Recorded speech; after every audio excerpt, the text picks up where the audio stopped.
these people are not COVID-19 positive. They want to know if they are dead, if their dead was not positive, how come you are insisting? I'm sorry, I need to take this again, sorry. So they are saying that there have been countless complaints branding these people as positive when they are not. And they have written petition to your offices, that's the Minister of Health office and that of NCDC. So they want to know what can be done. Why are you not releasing their corpse to them? Kogi State has denied sending any sample for testing. Where is the NCDC getting its sample? Thank you.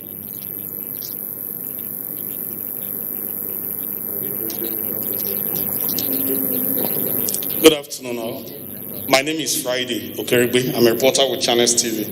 I'd like to start my question with the new guidelines for case management that the NCDC DG spoke about. I need clarification. I don't know if I got you well. You said antiviral drugs have been removed. If that is exactly what you said, I'd like to know if antiviral drugs have been removed from the management of a viral disease, what then are you using? I'd like to seek clarification on that. Then my other question goes really to the Minister of Health. Earlier this week, I think it should be on Monday or Tuesday, you told us about the number of bed spaces that we'll have in the treatment center. You said about 5,000 from the 112 treatment centers. Yes, it's in your speech. From the 112 isolation and treatment centers across the country. So I did a little mathematics. We have over 11,000 confirmed cases. Where we subtract the discharge, those that have discharged, and those that have suffered fatality, we subtract them, we have over 7,000 active cases as we speak. So if our bed spaces in the treatment centers are just 5,000, have you given approval for management of confirmed cases in private clinics, or where are the over 2,000 being managed as we speak? Then I also have a question for the PTF coordinator. I'd like to know, post-COVID-19, do we have a policy document that we can hold on to that is currently guiding the national response that you are leading? I'm saying this because I know that the Ministry of Health, in 2013, for instance, will have a national guideline for response to outbreaks of diseases. And also there was a similar one in 2018, which is actually a four-year document. Post-COVID-19, is the PTF National Response Coordination guided by a document that we can hold on to, or you're still developing? And unfortunately, we have the WHO country representative here. I'd like to hear from the WHO. Why was the use of chloroquine suspended? And now, just a few weeks after the suspension, we have resumed. What did you find out that led to the suspension and then the resumption of the use? Thank you. Good evening, all. Rachel Abuja from the News Agency of Nigeria. My first question is to the DG NCDC. Sir, this study from Singapore was very clear, so I don't know why you're adding extra 4 days. Meanwhile, is it that we don't have compassionate drug in the country already? Or we are just trying to get these drugs as compassionate drug in Nigeria? My next question is for the chairman and my Minister for Information. Sirs, countries like South Korea, Germany, and Singapore, they have certain measures where certain measures were put in place to prepare the mindset of their nation workforce.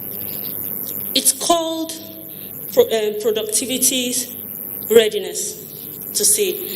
And now that we're in our second phase, going to the third phase, I don't know if we'll be preparing maybe our workforces through educative and inspirational programs that can be aired on television like every twice a week or every day to prepare their minds as we move into the new normal. Meanwhile, my third question is for the Minister of Environment. Sir, recently the United Nations Executive Director, Environment Program, described COVID-19 as a clear warning shot from nature. This means transformational nature readiness is needed in Nigeria as it is now. So I would like to know what your ministry will be doing in order to make Nigerians connect to nature and climate change, and of course, the people, so that in the era of this pandemic as such. So, thank you very much.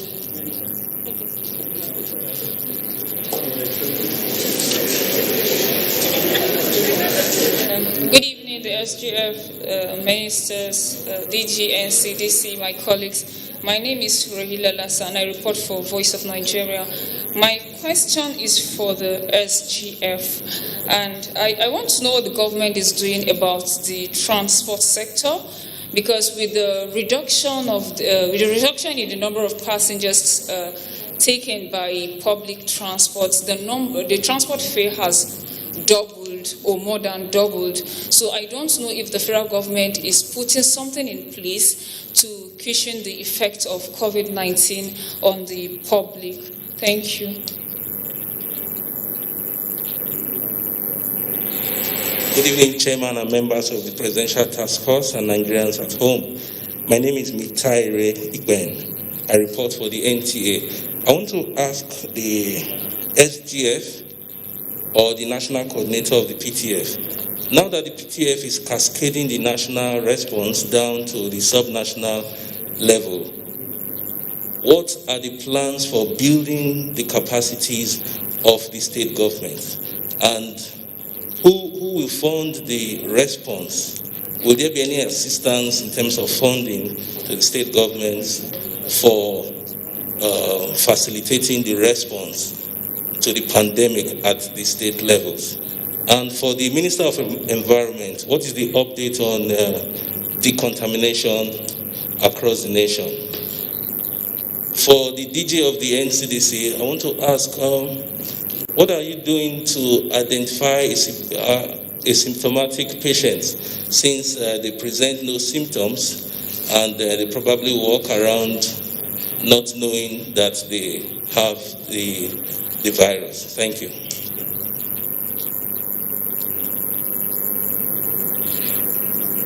Thank you. We have taken all the questions, and we'll be receiving responses from the Honorable Minister of Health, the DG NCDC, the National Coordinator, the WHO rep.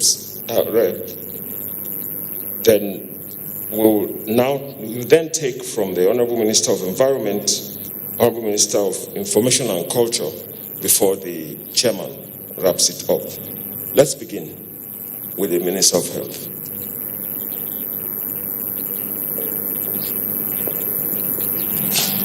Thank you for the questions.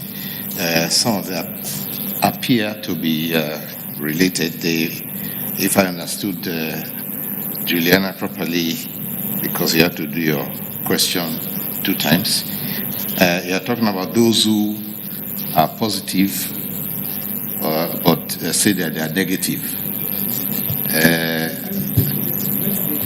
And it's connected to the very last question now. It's been said that a good number, perhaps up to 80% of people who are positive for COVID-19 will have no symptoms, or they have very mild symptoms, up to 80. So the symptoms can be so mild or none at all. And those who have no symptoms will not believe you that they are positive, because they look at TV and they see people collapsing, they see intensive care, they see people being intubated, and there's nothing wrong with them. So they don't believe you that they are sick. So you do have a problem trying to convince them that they are positive, and you are going to put them in isolation, not because they are sick, but because you want to keep them away from infecting others. So you do have that issue that people dispute their result, and in some cases you have to do the result 2 times or 3 times, and they still don't believe you. So some people can be asymptomatic that they are walking around and you don't know. Again, you also have the issue of people who test and they're positive and they have no symptoms and they think you are going to look for them. They run. They go into hiding or they disappear. So that's the question that you're asking, why the figures don't tally. The reason is that those who think you are going to trace them, contact tracing make it difficult because they don't want to go into isolation. You remember the photos we saw, the clips we saw from Gombe, where young men who were all positive in an isolation center were marching along the street, disputing the claim that they were sick or that they had COVID. Those are the ones who have those symptoms.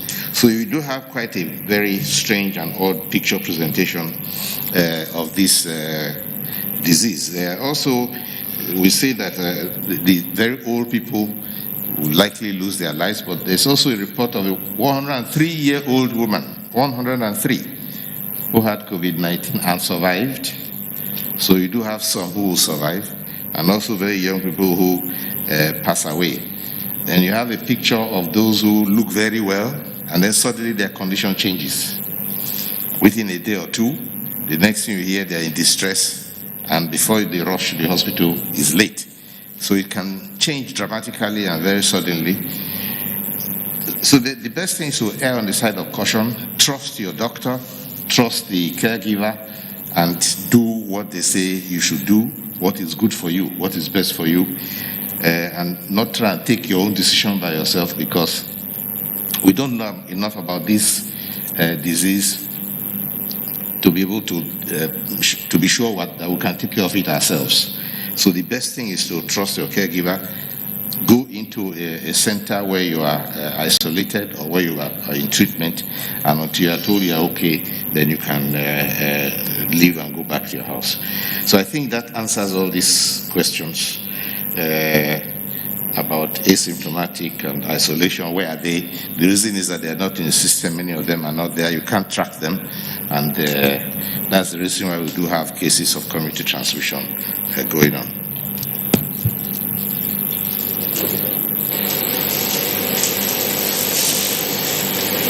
So thank you, gentlemen of the press. A few questions here. Firstly is on healthcare workers and risk of infection. You know, right now we're doing everything possible to protect our healthcare workers across the country. But I do think that in the long term, there needs to be a much more fundamental change around how we deal with infections, infection prevention and control in our settings. And that change needs to really come at 3 levels. Firstly, our hospitals, both public and private, now really need to include personal protective equipment, the purchasing of it, in their procurement plans, in things that you have to buy to keep your hospital going. What we're doing now is simply a response to an outbreak. You know, managing logistics, sending around PPEs across the country. That's definitely not what we should be doing as a country. So that has to change as we refigure our health system to include this. And yes, these things are expensive, but you have to include it. Health care can become expensive, or whatever the cost is, it has to be factored into the cost of delivering health care. There's no point in having a hospital, a doctor, a nurse working if she can't have the personal protective equipment that she needs. So I'd like to answer that in that context. The second aspect is our doctors. You know, we've been saying this severally as we've managed small outbreaks of infectious disease across the country, but now there needs to be a much more fundamental change in our ability and use of PPEs. So we need to become comfortable with masks and gloves. We need to push harder as doctors, as nurses, as medical lab scientists, to ensure that there's running water in our clinics and insist on these things. Yes, it will take some time to get there because we can't solve the problems of 60 years in 6 weeks, but we have to start pushing on these things. And the third aspect is on people. Really, patients themselves. We are all patients. We can all become patients, and we have all been. When next you visit your clinician and he wants to examine you without a glove, I encourage patients to ask their doctors, why don't you wear a glove? And ask them and push them. So there's a much more deeper change that needs to happen across our sector that will start happening. And we're working on this as we try very hard to solve the short-term problem. We have a short-term problem. We're managing logistics of sending out PPEs across this diverse country. The states are buying their own. The private sector has done an incredible work. The UN family, everybody is working very hard to make sure we have the PPEs we need to work now. But in the longer term, we really need a different relationship, a much closer relationship with both the training and the materials we need to prevent infections. Secondly was the question on post-discharge management. To be honest, we're not suggesting people are discharged while they're still symptomatic. So we're talking about discharging people that are asymptomatic and that have recovered. Either you are symptomatic and you have recovered, or you're completely asymptomatic throughout through your clinical episode. So at that point, you really don't need much more clinical intervention. Even at home, you just need time to recover. If you have been weak, if you're just like you recover from any other illness. So you're no longer a threat to public health at that stage. So you don't need any special intervention once you've been discharged. Thirdly, the work going on to validate test kits in Lagos. In the middle of, there's no doubt, Lagos is the most affected from this outbreak. They have half the cases in the country. Of course, if you're affected the most, you would try harder to solve the problem. So if they're pushing on some of the research that we need to do to solve, make our decisions, we are grateful. So there's no conflict here at all between federal and state. Actually, if you do the tests, and provide the data and show that one kit is validated, by all means, we will run with that. So right now, everybody is working together to ensure that we have the data that we need to make the decisions that we need to make into the future.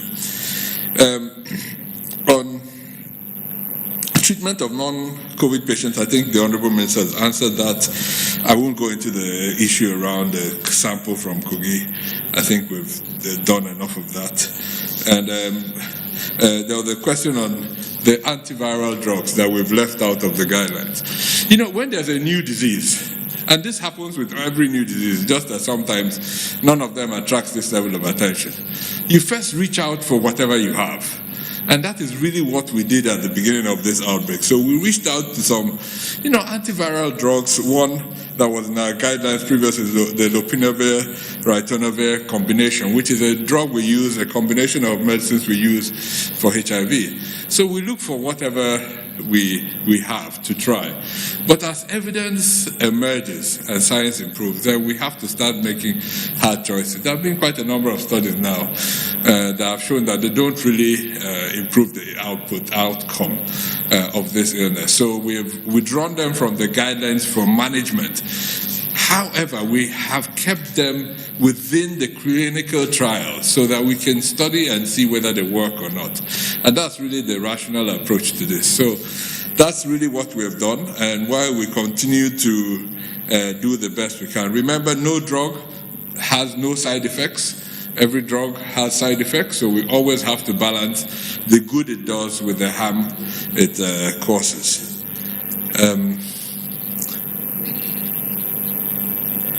I think that was it. On the use of drugs, this is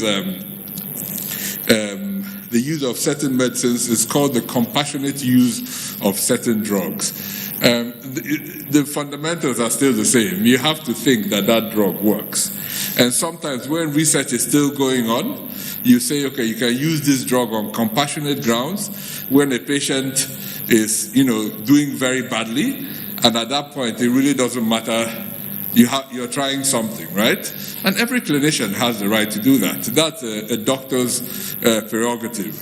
When you have a patient that is very ill and is looking bad, you have tried whatever you have, and then you now use drugs that there's no evidence that they work, but you use it on compassionate grounds. And of course, they can still use any of these drugs on compassionate grounds during the appropriate circumstances.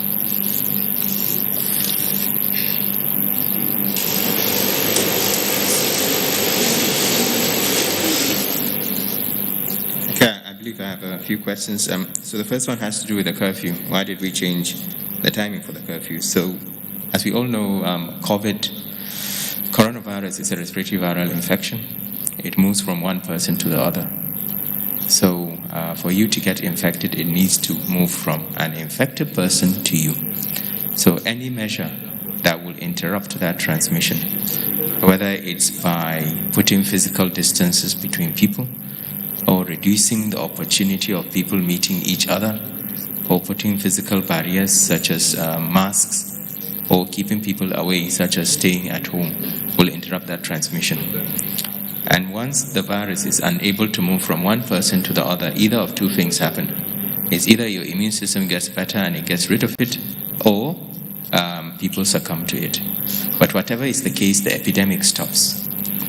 The purpose of the curfew is to reduce interaction, social interaction between people. It's not an election curfew.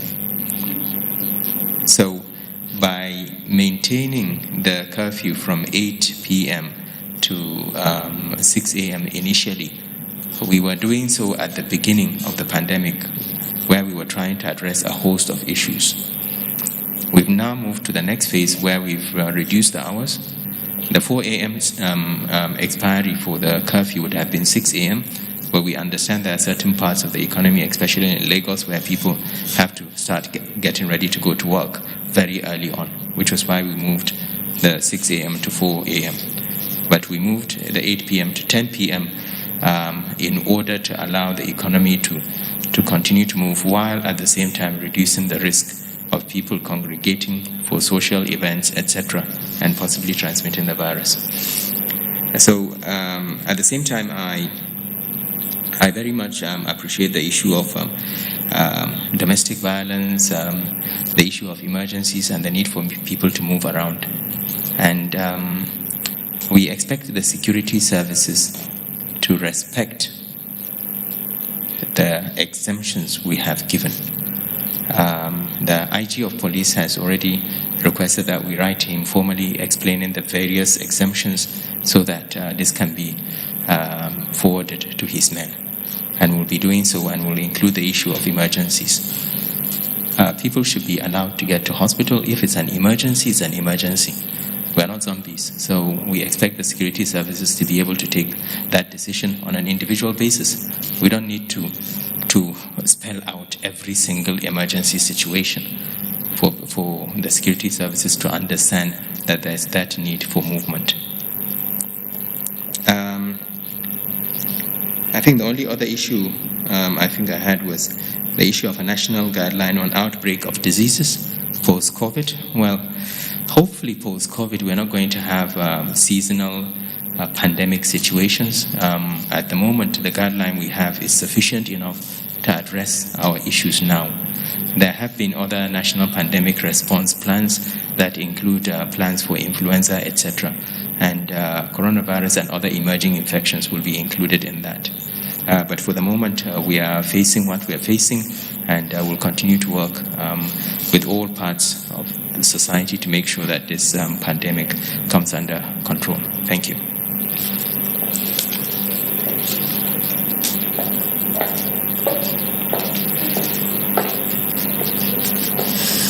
Chair of the task force, honorable ministers and members of the task force, ladies and gentlemen, we were asked to elaborate on why hydroxychloroquine was suspended and why it has been reinstated. just to recall that the use of hydroxychloroquine in the ongoing Solidarity trial on effective treatments for COVID-19 was temporarily halted by WHO on 25th of May 2020. And the trial was paused, or the use of hydroxychloroquine in the trial was paused after publication in the Lancet that concluded that hydroxychloroquine was linked to higher rates of mortality and heart toxicities in patients with COVID-19. The suspension was taken as a precautionary measure pending review of all the safety data by the Solidarity Trial Data Safety Monitoring Committee.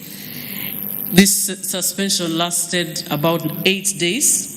Yesterday, the Data Safety Monitoring Committee met, and based on a review of the available mortality data regarding the use of hydroxychloroquine for treatment of COVID-19 patients, and also considering information from a large trial ongoing in the UK, the recovery trial, where the Data Safety Monitoring Committee of that trial also reviewed their data. The members of the committee agreed that there was no cogent reason as to recommend the modifications of the protocol, and they advised that the trial should be continued as planned. The executive group of the study therefore decided, based on the advice of the safety committee, to resume the inclusion of patients in the hydroxychloroquine study arm of the trial. Just to remind the public, WHO continues to emphasize there is still no evidence that hydroxychloroquine or any other drug is effective in treating or preventing COVID-19. And to also remind that drugs are used strictly for the purposes of the trial, and self-medication continues to be recommended, that we should not embark on self-medication related to drugs for COVID-19. Thank you.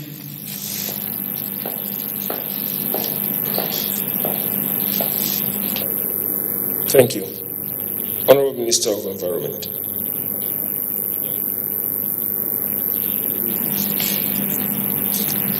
Mr. Chairman, members of PTF, distinguished ladies and gentlemen, members of the press, 2 questions. One, update on disinfection, decontamination, which is the simpler one, so let me answer that first. The second one, kind of intertwined with nature, humans, coronavirus and all that. Update on disinfection, decontamination is continuing. As I have said earlier, we're in all the 6 zones right now.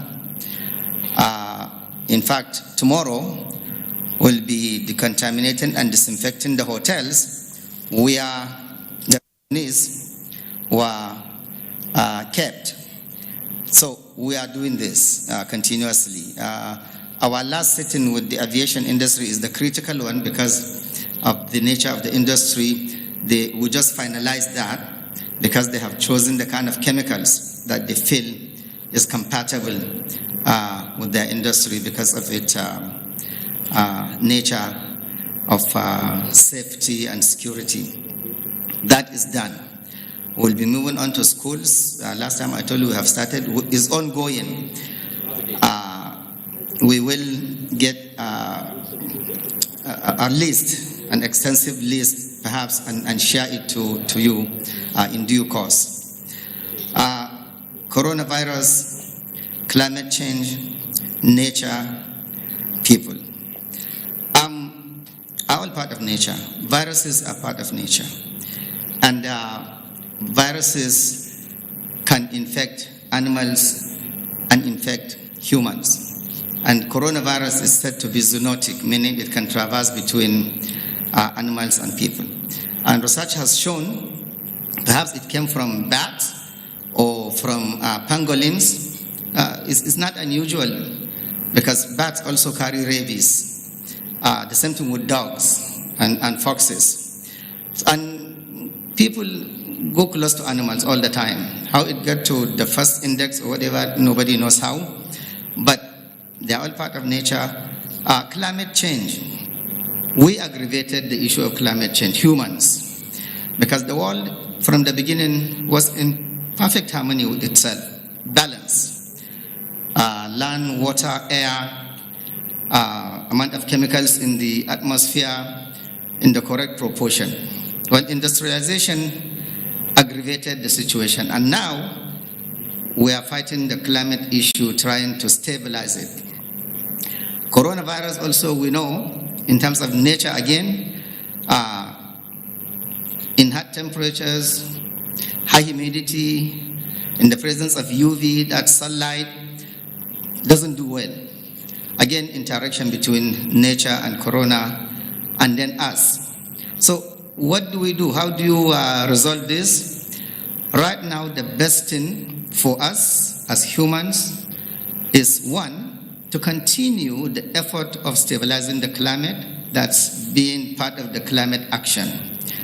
As far as coronavirus is concerned, we must just simply adhere to the measures that have been put together, that we repeat on a daily basis. For now, is the best. But in the end, way after corona is gone, the climate issue will still be there. So the new normal that we say is, for now, to learn to live with corona, with all these measures, because we don't know exactly when the virus will disappear and will go completely, whether it's going to come back or not, we don't know that. But our best bet is to make sure we maintain all that was said, the social distancing, the hygiene, wearing the mask, all of that, until the foreseeable future. That is the new normal. And in climate change, that is what we also call adaptation and resilience. So if we are trying to adapt to climate change and become resilient, now we have to adapt to corona and also become resilient. In the presence of corona, still be able to move forward carefully without aggravating the situation, spreading the infection any further. Thank you.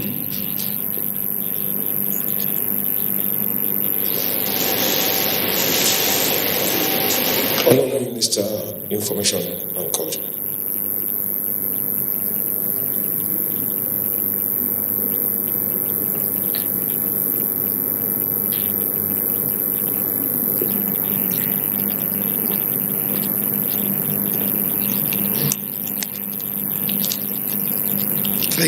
Thank you, Mr. Chairman, and members of the PTF, COVID-19, gentlemen of the press. I believe the question is whether Nigeria is planning to launch a national campaign to rally citizens towards productivity, along the line of what's happening in South Korea. I think every nation will decide at the appropriate time what kind of national campaign is going to launch. The kind of campaign you are going to launch will depend on the kind of challenges you are facing and also your vision. At different times, Nigeria has launched various national campaigns, either against indiscipline, or against corruption, or against insecurity. And I remember that even during this administration, in the last 5 years, we've launched several campaigns, depending on what in particular is a challenge or what is the vision. When insecurity was the major problem in this country, I remember we launched a very successful campaign, even if I say so. If you see something, say something. That was meant to actually galvanize Nigerians, around them, and make them appreciate the fact that security is not just the job of the police or the military. At the point in time also, we had to launch another national campaign to give support to the military. That also was still running on our television. At a point in time, we were convinced that the major problem facing this country is that everybody is passing the buck. And everybody believes that, it's not my problem. And that's when we launched the Change Begins With Me campaign, which Mr. President graciously, launched himself. And since the advent of COVID-19, we can see that all our platforms, whether it be television, radio, newspapers, or even the social platform, have been awash with this, with campaigns. So really, a government will look at what is the major challenge or the current challenge and the vision of the government to launch a campaign. The campaign about productivity, this has been launched in several way and manner over the past, years in Nigeria.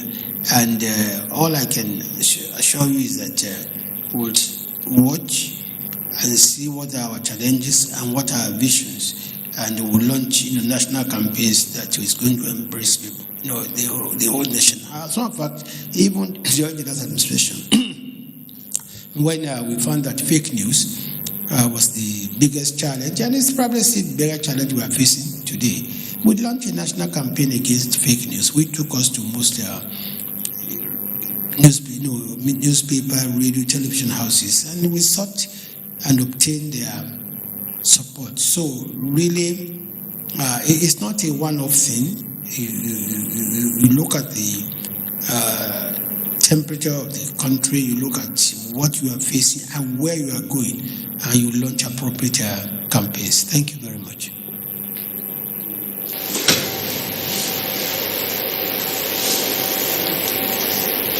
We will now invite the chairman of the PTF to the podium. Yes, Chair.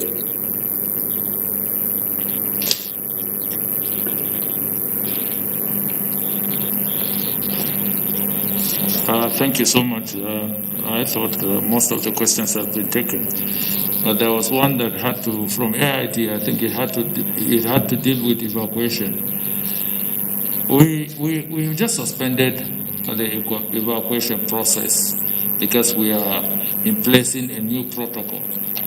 And once that is put in place and all the logistics are also established, because you learn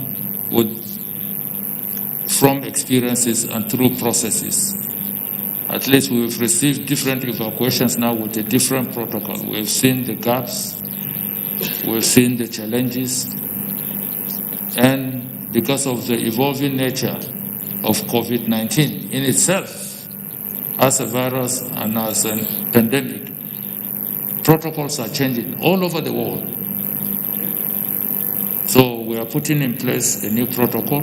Once that is established, and the processes for the implementation of that protocol is certain, the evacuation process would continue. So we appeal to our people, wherever they are on the face of the earth, to exercise more patience. We know they are eager to come back home. Some of them went on medical tourism to other countries. And after they've gone through their bout of treatment, they want to return to their loved ones. Some are students who have graduated and are stranded. So we'll do everything to ensure that they all return home within the possible time available. But we want to do it seamlessly. We want to do it in such a manner that we do not inflict more hardship on them when they return home.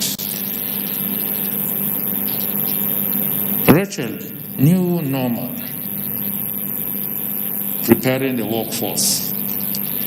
And your examples were Singapore, South Korea, and Germany, systems that are established citizens' participation and compliance very high. In my small life, I've had the privilege of traveling to all the 3 countries that you have mentioned. And as an ordinary citizen, either in pursuit of meetings or businesses or whatever it is, their systems are structured and tailored in such a manner that when there is a lockdown, it's lockdown. It's not when you will jump out to see who is out and who is not in. When there's a lockdown, there's a lockdown. That's how their system is. Singapore is a one-city nation. One-city nation. Very beautiful nation. Came out of a fishing community like Dubai or UAE. But today transformed, not because of any natural endowment, but because of the system that the leadership over the years have built and endowed. Do you know that in Singapore, you will not be admitted to the public service of the nation or civil service of the nation until you have worked in the corporate world? Because their public service is considered the most prestigious and most enabled system. That is why our immediate past head of service took a study tour. One of the first countries she went with a team of permanent secretaries to look at how the public service and the civil service is working in Singapore. Then within the African context, it was Rwanda. So I'm not saying that we will not try as much as possible to do things that we ought to do. But when it comes to comparisons, I'm always reluctant. I would compare vis-a-vis what I know can be in place and can be operational. In this regard, I received a proposal on master strategies for optimum performance and productivity for civil servants post-COVID. And when I looked at it, I knew that it was appropriate, and it's a thing that we should begin to use to retool our civil servants and public officers to be futuristic in their thinking, to think about optimal utilization of their time and resources to better service delivery. So, over the years, even at our own modest level, we've had Servicom and all sorts of things in place. But as to operationalization, that is why sometimes we have challenges. And I believe strongly that is one major lesson that will come out of the COVID-19 experience with.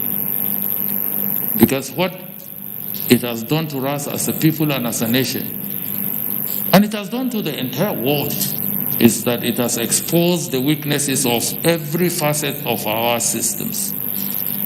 Not only Nigeria, even the major economies. It has exposed the deficiency in their health structure. It has exposed the non-inclusivity of even the social net and the provision of resources. It has exposed even our governance structure. I always take delight when I listen to CNN and I hear the President of the United States contesting authority with governors and mayors of state. They've had democracy over the last 2 centuries, but they are still contesting as to who has the powers to apply in certain areas. So COVID-19 has even exposed those weaknesses. are not unmindful of that. And I believe, like I said, if anything would happen to us as a nation, should be taking the experiences of all these deficiencies and defects that have been exposed and working on them to ensure that we build a formidable nation, resource the nation in such a way that everybody is not left behind. People are not left behind.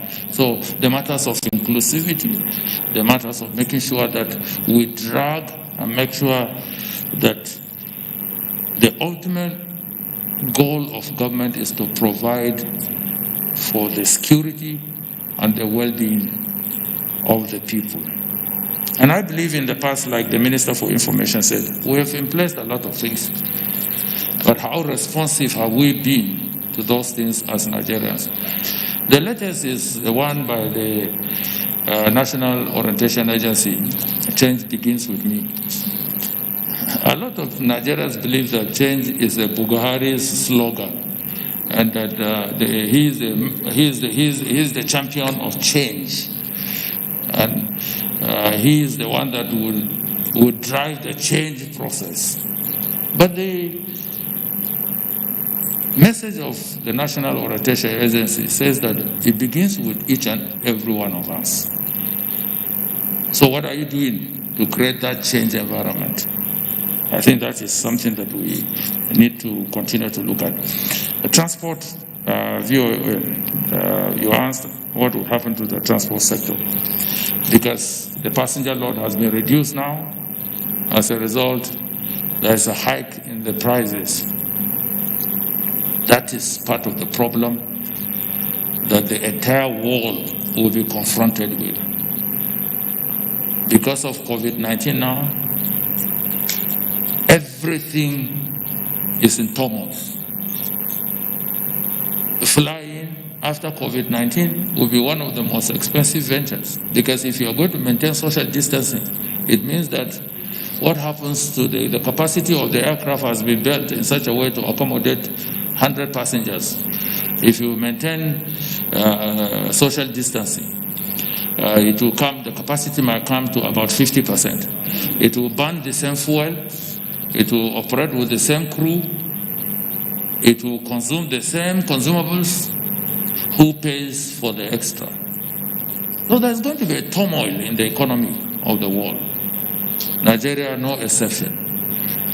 I'm not urging transporters to hike their prices, but it is going to be the realities of the time. And what government would have to do is what the central bank is doing now, creating stimulus against commerce, manufacturing, agriculture, to soften the effects of this turmoil that is being brought in the management of the economy of our nation.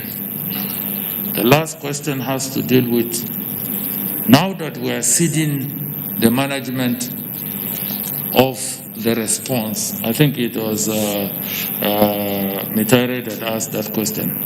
Now that we are ceding the management of the response to the states, who builds capacity and who does the funding? I have said it often and often, and I will repeat it again. Health is on the concurrent legislative list. All the 3 tiers of government on a monthly basis, from the Federation account, from the FAC meeting, collect the distributables, and they ought to apply it to the entire segment over which they superintend. Secondary health system is the responsibility of the state. Primary, through the establishment of the primary health care centers in the wards and villages, is the responsibility of the local governments. The federal government has responsibility over public health matters in terms of policy drive, and also taking care of the tertiary, university teaching hospitals, federal medical centers, are tertiary institutions and specialized hospitals that you have all over the country that are established by the federal government. So it's a shared responsibility, and part of that responsibility comes with capacity building. So we are not giving them anything that it is not theirs. It is their responsibility. Correspondingly, federal government would support them as we have done. The Nigerian Center for Disease Control have been training people all over. They have gone all over the states trying to ensure that the laboratories are working. They are deploying resources, they are deploying everything. The test kits we are talking about, the PPEs we are talking about that are coming through the federal level are distributions that are done by the federal. But the states too equally have the corresponding responsibility to procure their own and ensure that it is put into use in all the medical facilities. So I believe it's a shared responsibility. The federal government will continue to support the states and the local governments. Right now, we are thinking about management even at the community level. But it's supposed to be co-owned with the local governments, the communities themselves, and the state government, and the federal government giving the supervision that we ought to give. And that was the thrust of the guidelines we released on Monday. That this is the framework, but within this framework, as per your peculiarities in your various areas, structure a system that will work for you. The issue about places of worship generated a lot of, like Dr. Sani said, over 100 tweets about what kind of a decision is this. So we knew we were taking the right decision in the overall interest of the people of the nation. And you can see that the states themselves are beginning to micromanage the process within their states. Some said, we are not opening now because of what we see on the ground. Our decision is informed by the data of our communities and science, and we do not think it's a viable option to open now. Others have even given a timeline. I just saw a clip of the address of the governor of Lagos State. He has asked the mosque to start on the 19th and the churches to start on the 21st. So everybody is taking responsibility of driving the process because we are dealing with infection and transmission in the communities. And I believe that's where each and every action of individuals would count in this process. What you do and what I do will matter. And I will end, but just on a lighter note. My older sister sent me a text this morning to say that, well, I have something I want to discuss with you or a document I want to drop with you. I would come to your office or to your house. I replied out quickly. I said, no, send it to my office and please stay at home. I urge Nigerians to stay at home. If you don't have any business being out, stay at home, stay safe, and keep well. And we will fight this virus and defeat it. Thank you. Thank you very much. That brings us to the end of the national briefing for today. Before we close, you would have noticed that we have a new backdrop. It came in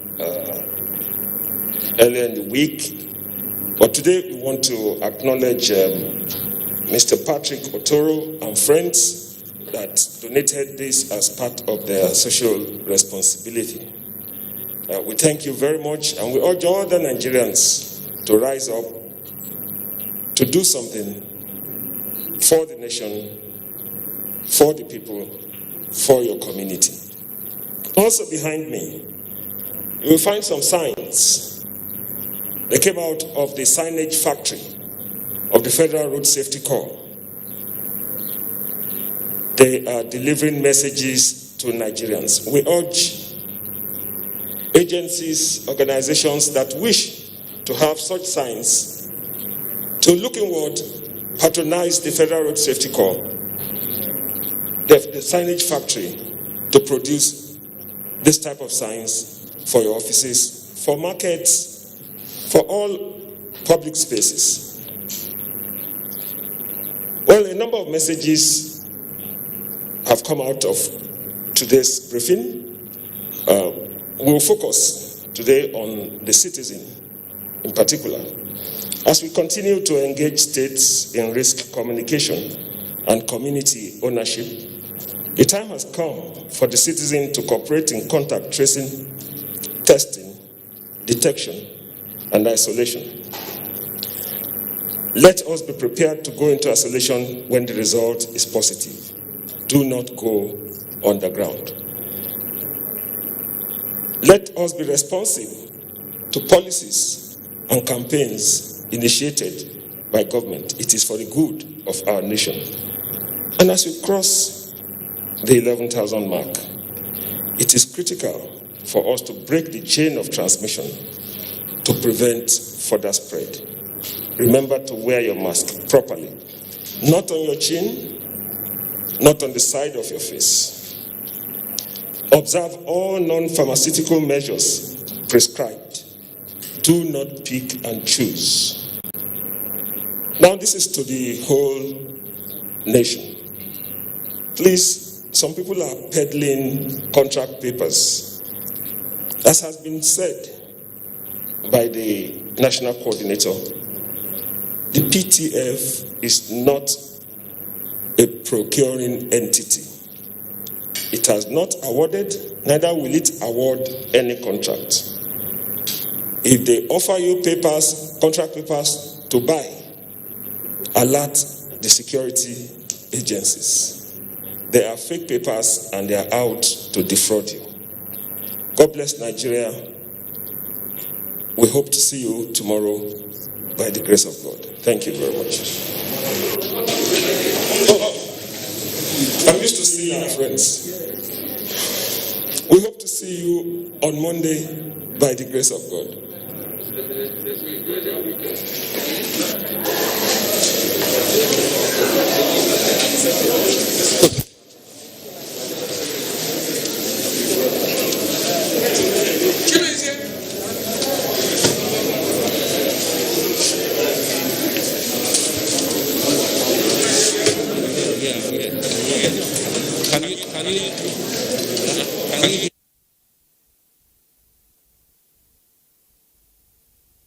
Thanks for staying with the NTA. Today's briefing by the PTF has just ended.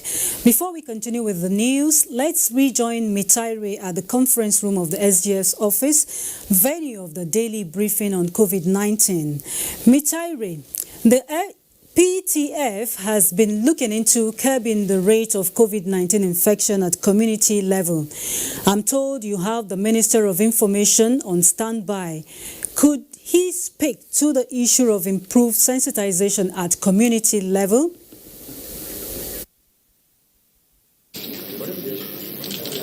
Okay, I indeed have the Minister of Information and Culture, but he is a bit engaged. But before he joins me, and just to indicate that the Presidential Task Force on COVID-19 today said there's a steady rise in maternal and child mortality rate in the country because of the continued refusal of health institutions to treat patients who present with other ailments apart from the coronavirus.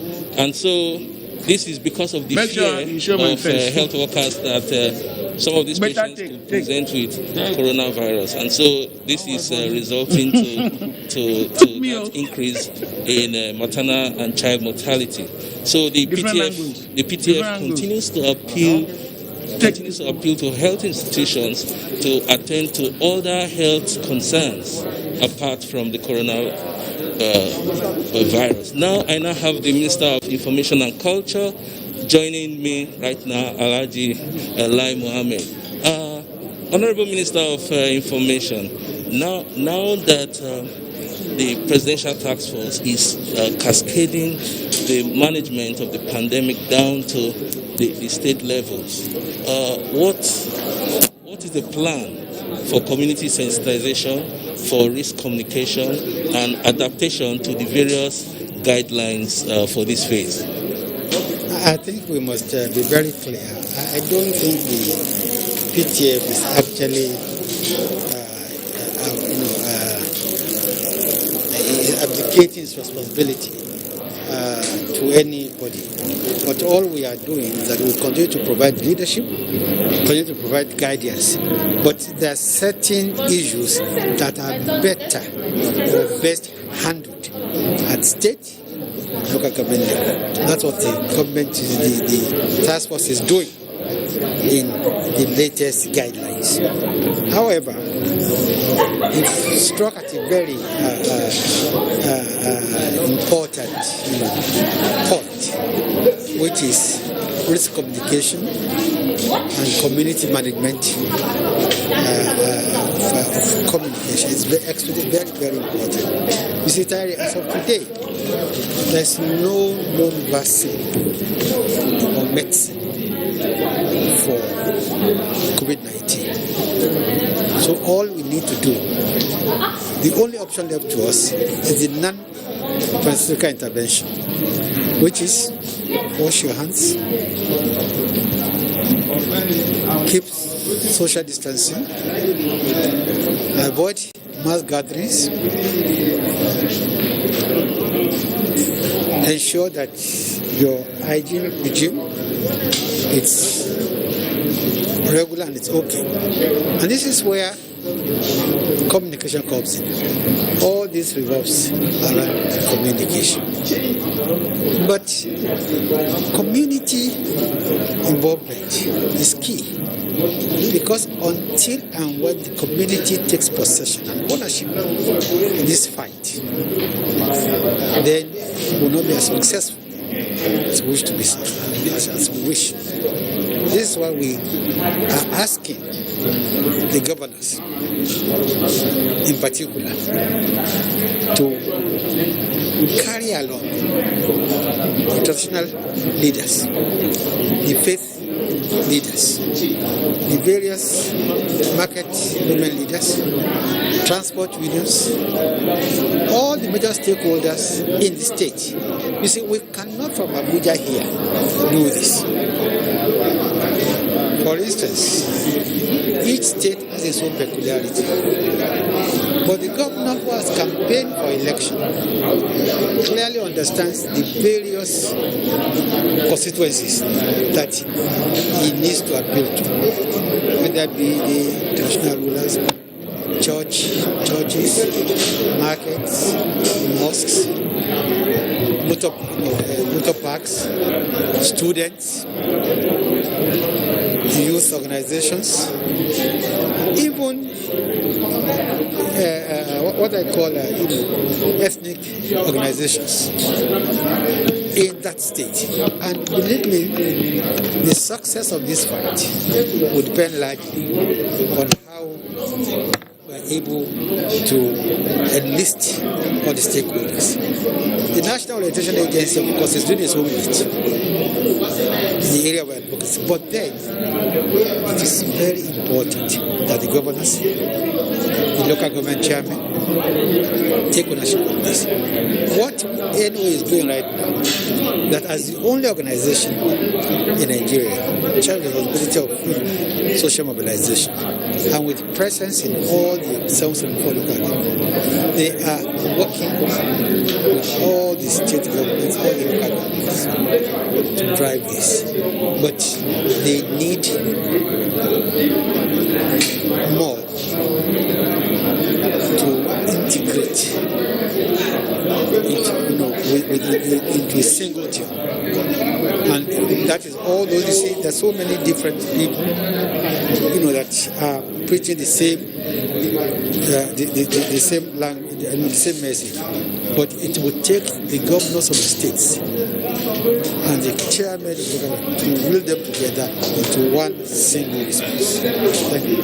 Thank you very much, Honorable Minister. We're grateful. Yes. So, That's the response from the Honorable Minister of Information and Culture, Alhaji Lai Mohammed, on plans to strengthen risk communication about the coronavirus pandemic. It's back to you in the studio. Thank you very much, Michari, for the reassurance. Moving on here, the Senate Committee on Niger Delta Affairs has commenced investigation into the alleged sacking of 20 management staff of the Niger Delta Development Commission. National Assembly correspondent Ignatius Mko reports on this and other committee activities at the Senate.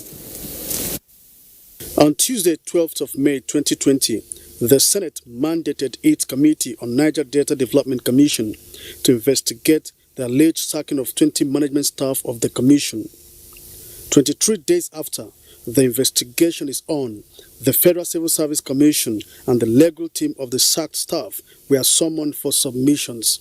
There has been no reason whatsoever other than that the forensic auditing, which is on the ground, which has been set down, they are found as persons who are likely to interfere. The committee demanded to find out from the Federal Civil Service Commission if an external forensic auditor has the right to suspend a staff. The first question, because we have press, does an external auditor or a forensic auditor have the right to direct that 1, 2, 3, 4 staff be sent on compulsory leave? The public service will have seen nothing like that. I wanted to also hear that, well, on account of alleged gross misconduct, bordering on mismanagement of funds and what have you of the commission, the officers concerned were queried. We cannot overrule. We have no business with them. Whatever they do, it is up to their governing board. The Federal Civil Service Commission, however, explained that parastatals have their own rules different from that of the Federal Civil Service Commission. The committee will be expecting the Niger Delta Development Commission in the next meeting. Meanwhile, the Senate Committee on National Planning and Economic Affairs has screened 7 nominees as members of the Revenue Mobilization, Allocation and Fiscal Commission. And I want to assure you that there's a lot that we are bringing to the table. So they should expect disciplined organization. The report of the committee will now be presented at plenary for confirmation. From the National Assembly, Ignatius Mko, NTA News. Meanwhile, the Senate Committee on Foreign Affairs has commenced the screening of 42 career ambassadorial nominees with a call to ensure enhancement of Nigeria's foreign policy objectives. National Assembly correspondent Abdullahi Aminu completes the report. The list of the career ambassadorial nominees was contained in an executive communication to the Senate by President Muhammadu Buhari on May 6, 2020. The screening exercise by the Senate Committee on Foreign Affairs could have been completed within the 2 weeks deadline given to it. But for the lockdown in the Federal Capital Territory and closure of the National Assembly, that was not achieved. Look at what the African Union is going to do and also what ECOWAS is going to do. Is to leverage on our natural endowments and block the necessary leakages. We have to go around all challenges and make sure we fulfill this legislative action. In another development, the Senate Committee on Capital Market has successfully screened the nominees for the Director General and the Board of the Nigerian Securities and Exchange Commission. With the training that I have, I am able to really look at a financial instrument and really understand its risk return. With funds like this, we can fix all this our infrastructure. Post-COVID-19 economy of the country was the topical issue that the senators said require more than casual attention of the board if confirmed by the Committee of the Whole. From the National Assembly, Abdullahi Aminu, NTA News. And still staying with the National Assembly, the House of Representatives is alarmed by the rising cases of rape and other forms of violence against women in Nigeria. The issue, debated as a matter of urgent public importance, saw House members expressing deep concern while urging authorities to do more to put a stop to these acts of crime, following a motion by Representative Rotimi Agunsoye, who cited recent rape cases of Uwa Omozua, Tina Ezekwe, and a minor in Jigawa State. The lawmakers urge states to hasten the domestication of the Child Rights Act and advise the Nigeria Police to establish special units to attend to cases of rape in all its formations. The need for relevant security agencies to bring to an end killings, armed banditry and kidnappings across the country was also adopted at plenary. The House wants the security forces to scale up response to avoid food insecurity, as such security breaches threaten cultivation of farmlands by farmers. The Abuja-Kaduna train service has received additional 10 new coaches and 2 locomotives to boost the movement of increasing passengers along the corridor. Let's now join Oyinaya Kaluoka for more. It has been tales of anger and disappointment as passengers at the Edo station of the Abuja-Kaduna train service struggles for tickets. With 17 inadequate coaches due to rising demand from passengers, the service carries more than 4,000 passengers daily, a double of the 2,000 passengers it was meant to take. The delivery of the 10 additional coaches and 2 locomotives is expected to move supply to 27. There will be better train services on this corridor, because we are making the plans to increase our frequency from the current 8 to 14, so that we take care of the yearnings of our passengers. With an advanced interior setting, the new coaches are modified for comfort, flexibility and safety. More spacious with enough leg room, separate charging points on each seat, hand washing section has been provided as a preventive measures against the spread of COVID-19. This is the wash area. If a passenger comes in, even though they must have sanitized at the station, if they come in, they can still wash their hands here.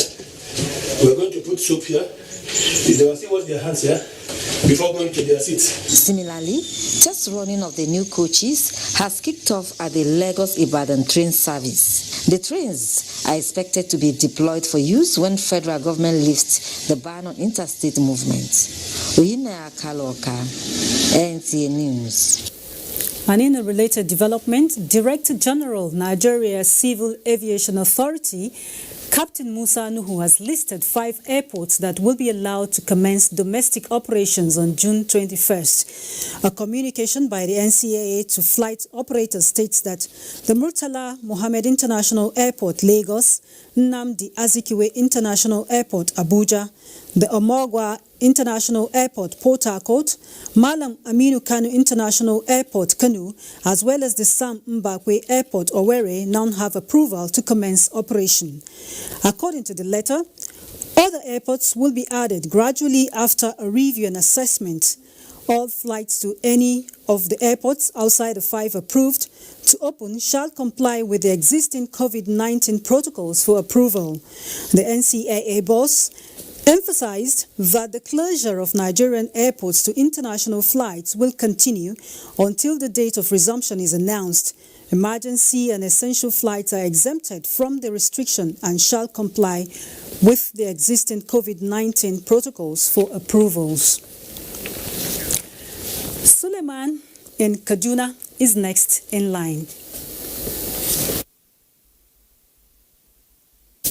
And welcome to Kaduna Network Center.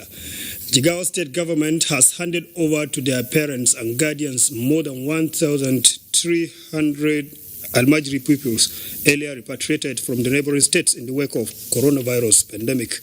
Governor Muhammad Badr Abubakar, who stated this while briefing newsmen in Dutse, ordered the enrollment of Almajiri pupils into a formal education as soon as schools resume in the state. Muhammad Musa Askira reports. In total, 1,345 Almajiri peoples were repatriated to Jigawa State from Kano, Bauchi, Plateau, and Nasarawa State, occasioned by the coronavirus pandemic at the end of March this year. Out of this number, 130 were tested positive for COVID-19, with 107 already recovered and joined the rest who were handed over to their parents, while the remaining 23 are still at isolation center waiting for their recovery results. We have directed the enrollment of those discharged into primary schools to commence Western as well as continue their Quranic education. Governor Muhammad Badr Abubakar noted that the new cases being recorded in the state now are from contact tracing rather than imported ones, a development he attributed to the well-coordinated response of the state task force on the dreaded viral infection. The governor, who described as impressive the state fight against COVID-19, added that the establishment of a molecular laboratory for the disease, which has been on test running for a while now, will enhance the fight against the disease. As we loosen up and relax lockdowns, we must observe social distancing, personal hygiene, as well as the use of face masks while in the midst of public.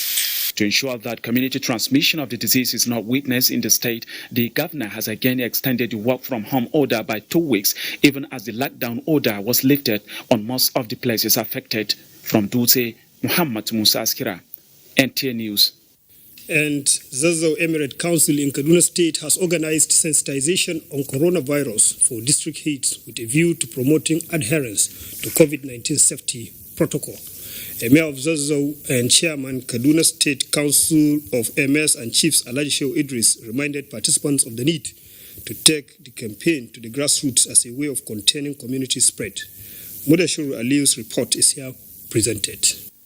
With coronavirus still ravaging the health condition and lives of many people across the globe, Emir of Zazzau Alhaji Shehu Idris calls on the people to complement the effort of both federal and state governments, as well as all the relevant authorities, towards containing the spread of the disease. It is pertinent to note that coronavirus is still in existence and ravaging the lives of people. Hence, general public are advised to take precautions so as to curtail the spread of the disease. The Emir calls on the district heads and religious leaders to enlighten the general public on the need to comply strictly with the professional advisories by NCDC and state COVID-19 task force. And with that report, the news continues with Hawa in Abuja. Good evening. Many thanks to you, Suleiman. Back here in Abuja, the federal government has clarified its stance on the removal of subsidy on petroleum products in Nigeria. Minister of Finance, Budget and National Planning, Zainab Ahmed, speaking on Good Morning Nigeria, explained that all subsidies were removed in response to current economic realities. The minister, alongside other economic experts, discussed the economy under the Buhari administration. Olusheye Adeagbo has more. Fuel subsidy has been removed completely by this price modulation. That's one of the opportunities provided by the crash in the crude oil price and the coronavirus pandemic, and we took the opportunity very, very quickly. Minister of Finance and National Planning Zainab Ahmed also said government is currently borrowing to build infrastructure while making efforts to aid a thriving business environment. Professor of Economics at the University of Benin, Mike Obadon, insists that conditions are more favorable for borrowing than in the past, as most loans obtained from international agencies like International Monetary Fund, IMF, are now concessionary. They are borrowed from multilateral institutions which provide loans on relatively soft terms, very low interest rates, sometimes moratorium, and on very long term. Other guests say 5 years counting, the administration of President Muhammadu Buhari has shown sufficient commitment in fulfilling its promises. The blind will see that corruption has reduced tremendously in Nigeria due to the fiscal measures that government has introduced in managing public funds. A lot of policies have been put in place, and of course we have seen them working. Respondents on Good Morning Nigeria Twitter handle also applaud the administration for efforts at stabilizing the economy in spite of the unstable and dwindling crude oil price and the impact of the coronavirus pandemic. In Abuja, Olusheye Adiagbo, NTA News. Secretary General, Organization of the Petroleum Exporting Countries, OPEC, Dr. Mohamed Sanusi Barkindo is categorical that the rebalancing process of the global oil industry may be longer than anticipated under the prevailing uncertainties, downside risk, and given that global inventories appear to be continuing to build, although at a much lower rate than the record pace of late March and April 2020. The OPEC boss at the 133rd meeting of the Economic Commission Board held virtually, however, expressed optimism that the actions taken by OPEC Plus in April stopped short the race to $0 oil. In his words, Barkindo said, the decision taken by our members and our partners in the Declaration of Cooperation has been pivotal in reducing volatility and bringing back some semblance of stability to the market. No individual stakeholder, Dr. Barkindo added, can have all the answers. It is only by reaching out and deepening the dialogue between reputable institutions that we can provide a better and broader sense of the rapidly evolving energy landscape. The OPEC, he stressed, will continue to work closely with the International Energy Agency, including regular consultations and with International Energy Forum to ensure open lines of communication between producers and consumers.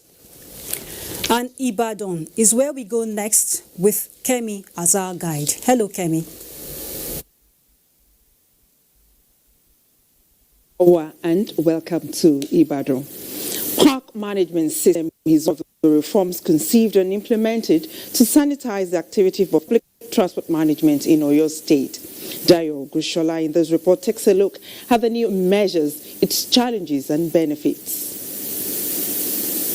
And disturbance of public peace were some of the worrisome features of junior workers in motor parks in Oyo State. The chaotic nature of the sector had been largely attributed to lack of proper regulation on their activities by government. More worrisome was the uncoordinated process of fee collection, which was prone to various forms of abuses, leading to violent protests from motorists. With the introduction of new concept of management, which no doubt refined the fee collection process, at the stakeholders doing differently. We are teaching them the art of decency and public comportment. No more will it happen that you will find a park manager struggling with drivers. For the recalcitrant members, how resolute is the state government to the new order? So we are working is bottom up now, and then we now imbibe that in the park management system. So when you see something that's been done that's violating the law, make sure you reach out to government. And once we hear that, we will take a decisive action. Although the initiative is a sure way to sanitize the transportation sector, the implementation and monitoring required that all stakeholders must be on the same page. In Ibadan, Dayo Gunshola, NTA News.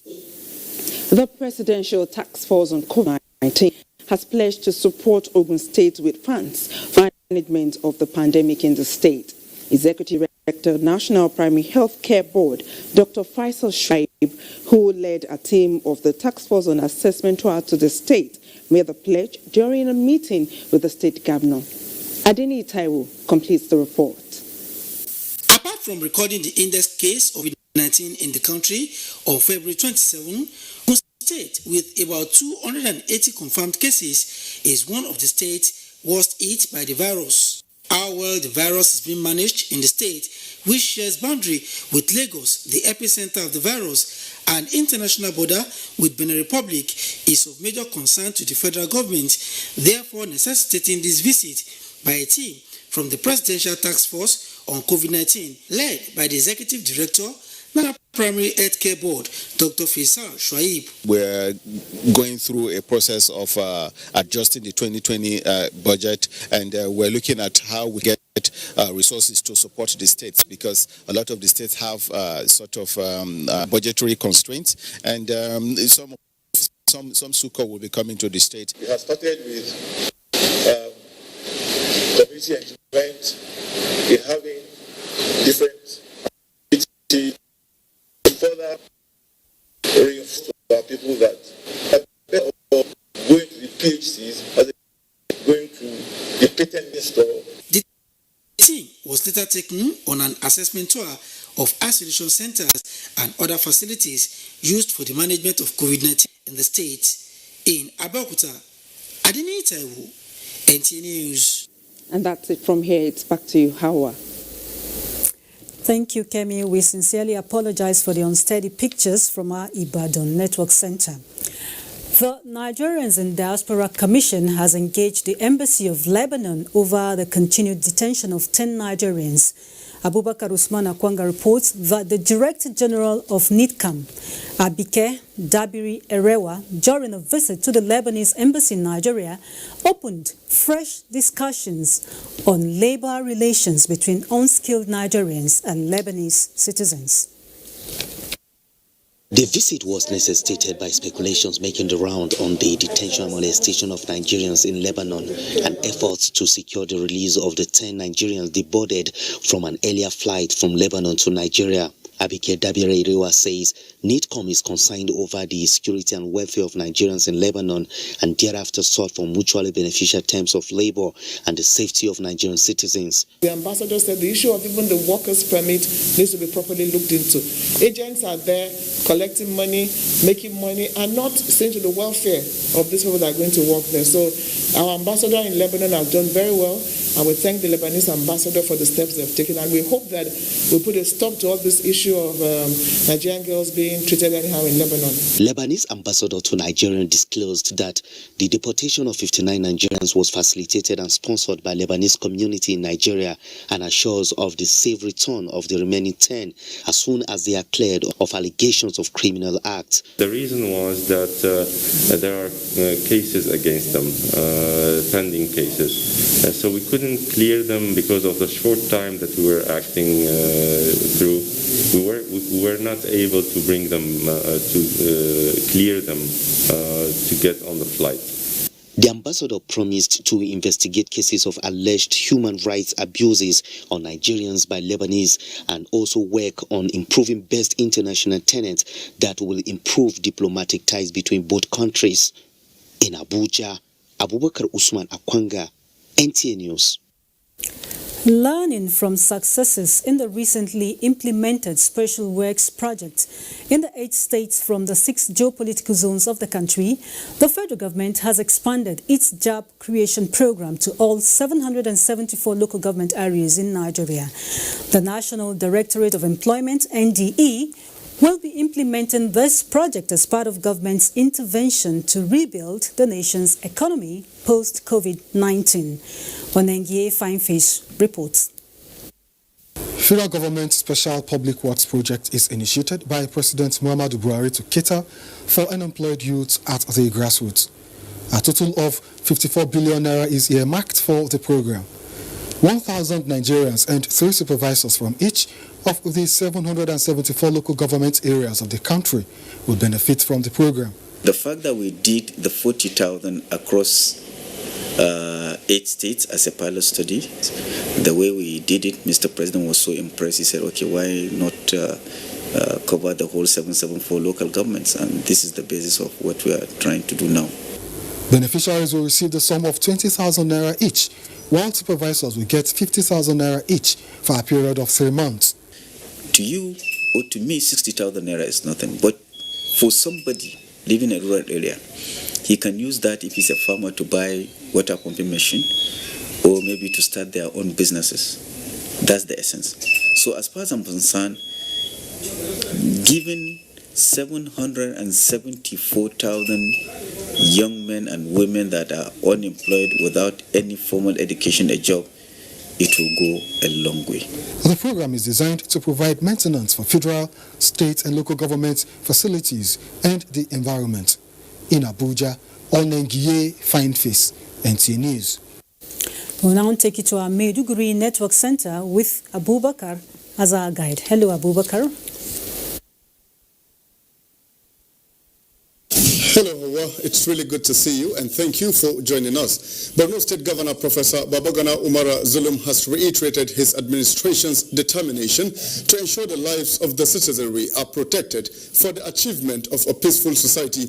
He stated this at the inauguration of Borno State Community Policing and State Community Policing Advisory Committees with membership drawn from all segments of the society. Memuna Garba reports.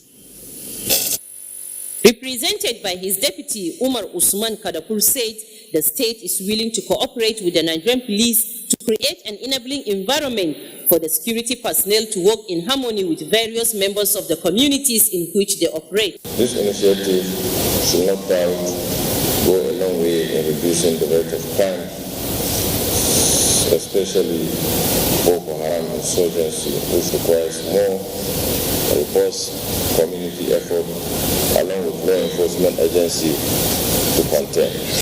Inspector General of Police, represented by DIG in charge of logistics and supply, Amin Chibaraya, said community policing is important and will help in the formalization of ideals and principles for more proactive, efficient and effective community policing in more challenging situations. The State Commissioner of Police, Mohammed Ndatso Aliyu, said the present security arrangement in the state, which involves civilian JTF, hunters, traditional rulers, and all stakeholders in the fight against insurgency, made it easier to implement community policing in the state and appealed for more support and cooperation. State Attorney General and Commissioner for Justice, Barrister Kakashe Ulawan, commended the initiative, saying it will help tackle insecurity in the state. The two committees comprised of traditional rulers, security agencies, CSO, NLC, NBA, NUJ, NDLEA, and community leaders representatives, among others. In Maiduguri, Maimuna Garba, NTA News. The National Orientation Agency in Borno is on a mission to mobilize urban dwellers and the grassroots population in continuous practice of the various COVID-19 prevention tips as part of an effort to check the number of new cases that has kept rising on a daily basis. It is in the light of this that the NOAA, Borno State, embarked on a motorized sensitization campaign across Maiduguri metropolis, targeting public places, traditional institutions, and religious bodies. Jetwa John Jesney reports. The National Orientation Agency, known for various education and enlightenment activities across the country, targeted community mobilization to bring public up to date on government policies and programs relating to eradication of the coronavirus pandemic. The National Orientation Agency noted that relaxation of the lockdown, one of the measures to manage and contain the pandemic in the state, does not render the state COVID-19 free, as it is still on the increase. Emphasis was placed on regular hand washing, use of face masks, and observing social distancing at all times, in addition to other personal hygiene measures. The agency believes that incorporation of tricycle operators, the traditional institution as well as religious bodies, among others, in the awareness exercise will go a long way in relating the good intentions of government as regards the existence of the coronavirus pandemic in the state and measures for prevention. We have structured it this time to capture the issue of the moment, which is the fight against coronavirus. There are several accessible local governments that we intend to cover within the remaining 1 week, inshallah. We are mobilizing our community from the bottom to the top approach. The National Orientation Agency is of the opinion that campaigns such as this will go a long way in reminding the people on the presence of COVID-19 as well as the need to minimize its spread across the state. In Maiduguri, Jetwa John Jason, NTA News. Thank you, Jetwa. You're watching Nationwide from Maiduguri. Time now to return to Hawa in Abuja for more stories. Do enjoy the rest of the evening.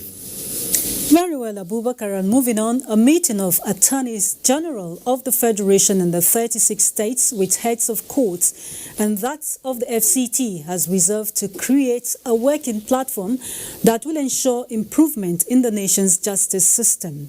This came from a virtual conference which Judiciary correspondent Femi Okewo monitored for NTA.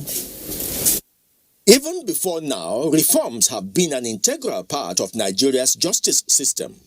But more so now, with the coronavirus pandemic changing the mode of various activities. The virtual conference organized by the Federal Ministry of Justice brought together the Attorney General of the Federation, Attorneys General of all the 36 states of the Federation, heads of courts in the country and the FCT, and the Solicitor General of the Federation. Areas of the nation's justice system which the body will tinker with in the light of the influence of COVID-19 include virtual court hearings, decongestion of correctional centers, particularly of awaiting trials, decentralization of correctional services, and implications of various legal and statutory measures on our justice system and their constitutionalism. As stakeholders, we have a duty to ensure that the pandemic is not allowed to grant the administration of justice machinery to a halt. If there is effective coordination, we can solve the problem of overcrowding of our prisons with our waiting trial population. Virtual court hearings are no contradiction to the provision of the Constitution which says that court hearings are supposed to be in public. If anything, experts say that it enhances that provision. And so, this conference by the Attorney General of the Federation and the Attorneys General of State sets the stage for whatever subsequent changes there are going to be in Nigeria's justice sector. In Abuja, Femi Okewu, NTA News. Okay, the Eastern Naval Command says improved patrol strategies has yielded results in the reduction of pipeline vandalism and other unwholesome activities in the maritime domain. Retired naval officer Rear Admiral Obonu Ekwe said this at the Eastern Naval Command 2020 Nigerian Navy Week ceremonial sunset in Calabar. Justina Etim reports.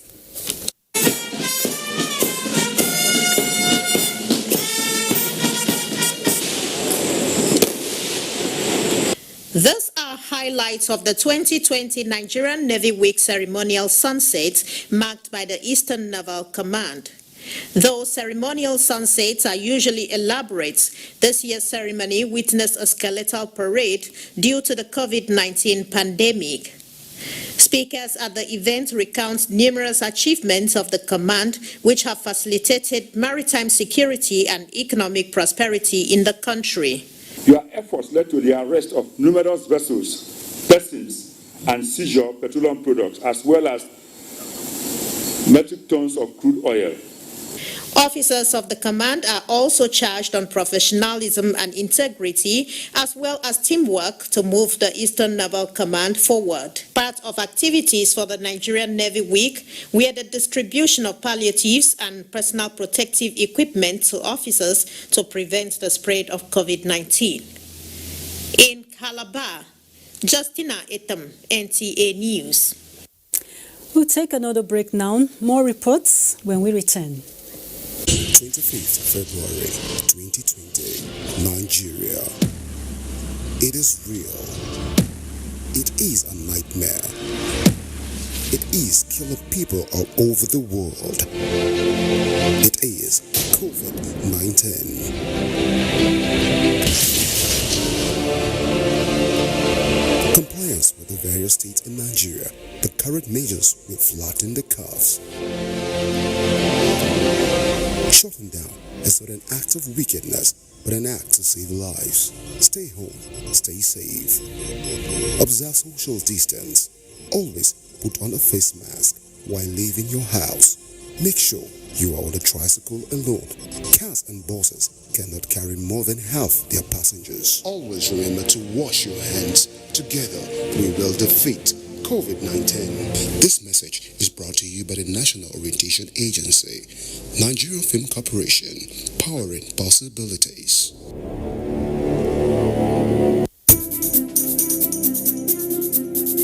As a strong immune system increases the chances of victims surviving COVID-19.